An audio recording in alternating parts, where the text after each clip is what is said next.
right, guys. Back again with another tier list. Let's keep it civil this time, fellas. Yeah, what are we ranking now? All the FromSoft Souls games. I assume everyone here has played them all, right? Yep. Actually, I haven't played original Demon Souls. Ah, that's fine. You didn't miss out on much. Okay, so let's start with just that. Original Demon Souls. Hella mid, my guy. It was the first entry into the series, and it shows.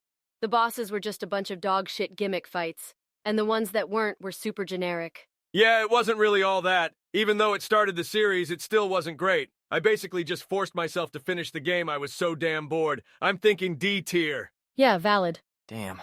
Sounds like the remake of it really was faithful then. Okay, next up we have Dark Souls 1. We'll just group it together with the remastered version to save time. Thoughts? S tier. Absolutely phenomenal work of art. This is what really kickstarted this amazing franchise, and it did in one of the greatest ways possible. Hell, I'd say it even rivals RE1 when it comes to the first game in a series. Whoa, whoa, whoa. Slow your roll there, Jill. With games like Bloodborne on the list, we can't just be throwing around S tier to any game. The game was great, I agree. But no way it's S tier. Oh god, we have a Bloodborne meat rider here. But I'm gonna have to agree with Leon. The game had its flaws. For example, not having omnidirectional rolling was so irritating. I can't remember how many times the four-way rolling got me killed during boss fights. Well, speaking of boss fights, this game had some of the most memorable in the series. Ornstein and Smo, Gwyn, Artorias. They have to count for something, don't they? Yeah, but not enough for S tier. I say A tier. Chris? Agreed. A tier it is. Assholes. Fine, we can go A tier. Move on with it. Now, oh geez, Dark Souls 2. Now before you guys... The closest thing you can get to a piece of digital dog shit. Fuck that game and its fan base. If it wasn't for the DLC, then the game would be in fucking F tier. W take there, Leon. The game had some of the worst mechanics in the series. Like, seriously, why would they tie iframes to a stat? That's so fucking stupid. It's clear that without Miyazaki as the director, Dark Souls ain't Dark Souls. Damn straight. That's not even mentioning that the base game has some of the least memorable boss fights. Okay, that's not true. Sir Alone and Fume Knight were great boss fights, and that's a fact. Did you not hear me, dipshit? I said the base game, not the DLC. Name me one good boss fight from the base game. Well, how about... Oh, the Dragon Slayer armor. Jesus Christ, man. Chris, are you fucking serious? The Dragon Slayer armor was literally just a copy-paste of Ornstein. That shit is D tier. I can't say if it's better or not than Demon Souls, so I'll leave that to you, Jill. The DLCs made it better than Demon Souls, so I'll give it high D tier. Fine, fuck you guys. Moving on to Bloodborne. Fucking phenomenal video game. The pinnacle of gaming history. Miyazaki must have consulted God himself when he was making the game. It was so damn good. Easy S tier. Hell, maybe we should even make an SS tier for just that game. Oh boy. Jesus Christ, Kennedy, put your fucking pants back on. The game was amazing, I agree, but it was not the fucking pinnacle of gaming history. You need to... Shut your bitch ass up, Chris. We do not deserve Bloodborne. It was such a good game. Everything about it. The atmosphere, the gameplay, the weapons, the characters, all fucking peak. The meat writing is insane. Is it though? Think about it. This game had literally the best bosses ever. Hands down. Gascoigne, Gurman, the Moon Presence, Lady Maria. All unforgettable bosses. The trick weapon system was also so much fun to mess around with. The builds were limited, sure, but... All right, Leon, we get it. Of the blood, for the blood, fuck the blood, whatever. The game is S tier. Let's just fucking move on already. Just spitting facts, bro. Shut the fuck up. Ahem. Okay, so next we have Dark Souls 3. S tier. A solid game that paid homage to the original. DLCs also had some great boss fights. One of my favorites was probably Sister Fried. That third phase really caught me off guard and made me rethink my whole strategy. I think A tier would be a better choice. After all, don't want to upset the Bloodborne glazer over here. Fuck off, Chris. But yeah, the game is A tier. I very much enjoyed playing through this game and seeing the DS1 references. Plenty of memorable bosses as well, and lots of drip for your character. Excellent game. Okay, I can agree with that. Let's move on. Oh, hell yeah! Time for Sekiro, a fantastic game that really brought some much-needed diversity into the Souls series. The combat was excellent and bosses were challenging. It was the first Souls game that I genuinely struggled on since Demon Souls. A tier for sure. I agree, Chris. I was worried when I found out that it was going to be a voiced protagonist, but I was glad that they made him into a more hardened and stoic character. Sometimes I love going back to the game to fight Ishin again.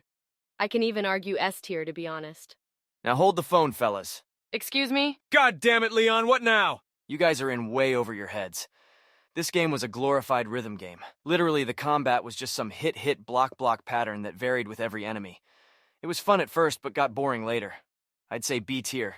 Oh, you're pushing it now, Kennedy. That's gotta be the most close-minded bullshit take on Sekiro that I've ever heard. The combat was fresh and new, something the Souls series hadn't seen in years. There's nothing wrong with the other combat systems from the other games, but this one just did it in a great and unique way. It's A tier. Cry about it. My thoughts exactly. Oh, fuck you two.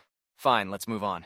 Next up, the Demon Souls remake. It was a nice touch-up from the original, and even added some new cool features like fractured mode, new armor, way better loading times, and omnidirectional rolling. The only thing really holding this game back is that it's only playable on PS5. B tier, don't you guys think? Seriously? Jill, you gotta be blowing my balls! Yeah, no, this game was not B tier. It's practically just a graphical upgrade of the original Demon Souls, at least from what I can tell. Exactly! The game still has the shitty gimmick boss fights from the original game. Uninspired, boring, and very little replay value. And absolutely no way this game is better than Dark Souls 2. I'm sure even Leon can agree with that. As much as I don't like DS2, yeah, I have to agree with that. I'ma say D tier right after DS2. Oh, come on, guys. Yep, D tier. Let's keep going. Alright, so the final one. The best of the best. Elden Ring. I'm sure we can unanimously agree that it's S tier. Am I right? Absolutely. A phenomenal game. Miyazaki really outdid himself with this one. Hey, hold on. That depends on where in S tier you're ranking it. Before or after Bloodborne? Well, of course it's before Bloodborne. This game was revolutionary to the Souls franchise. Even though it's yet to receive DLC, the game is still beyond peak. If anything would go in SS tier, then it would be Elden Ring. Simply a work of art. Okay, pal. I'm gonna need to stop you right there. Elden Ring? Before Bloodborne? No thanks, bro. Jesus Christ, here he goes again. Elden Ring was a phenomenal game, sure, but it simply cannot compare to the likes of Bloodborne. Bloodborne, in essence, was a gift from the gods above, the great ones, if you will.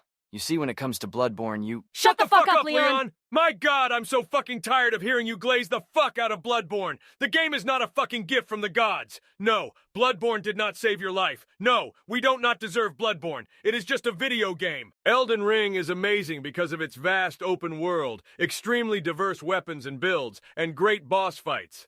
I don't think there was one fight in the game where I felt bored or that it was unfair. If I was getting my ass kicked, then that meant I should just go explore and level up so I can come back later. You can't truly do that in any other Souls game, so that makes Elden Ring special. I know, right? And talk about replay value. I easily sank 300 hours into the game across 4 characters, all without the game ever feeling dull. You want to do a complete strength build? Go ahead. You want to be a pussy mage that shoots spells from afar? You can do that too. Hell, you want to do a bow build? You can probably do that too. The list goes on, Leon. The game is arguably better in almost every way than Bloodborne. Not to say that you shouldn't ever play Bloodborne again, but you get the point. Elden Ring is S tier and deserves the #1 spot on the list. I fucking hate you guys. Fine, you win. Put the game before Bloodborne. I suppose you just can't fix ignorance. Yeah, go cry about it, Leon. Well, that about does it. Besides, from someone's extreme glazing, I'd say that was pretty fun. Yeah, for sure. I can't wait to see what we'll do next time. I guess it was somewhat fun. Alright, well, I'll be going then. Later, guys. See you guys. Bye, guys.